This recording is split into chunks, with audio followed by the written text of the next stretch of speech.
তিনি হয়তো দেহগতভাবে মারা গেছেন, কিন্তু আমার মনে হয় হৃদয়ে কিন্তু বেঁচে আছেন।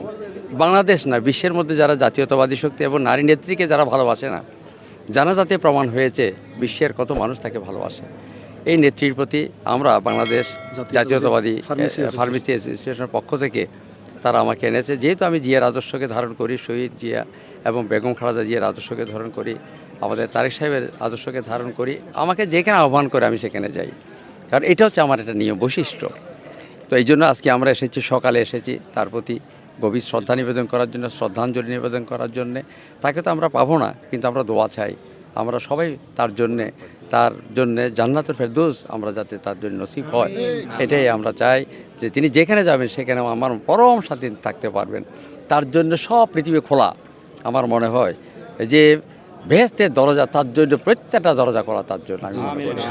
এটাই আমি চাই, কারণ তিনি যা দিয়ে গেছেন, এত ভালোবাসা দিয়ে গেছেন, এত জনগণের যিনি ভালোবাসা হৃদয় জয় করেছেন, প্রত্যেকটা হৃদয়ের যে দোয়া তাকে কিন্তু কবুল করবে আমি মনে করি।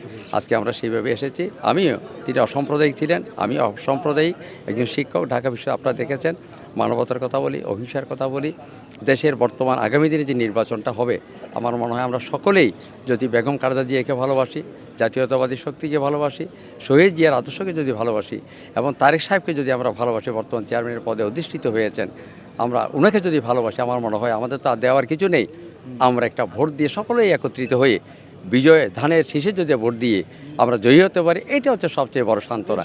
এর চাইতে আর কোনো সান্ত্বনা আছে বলে মনে করি।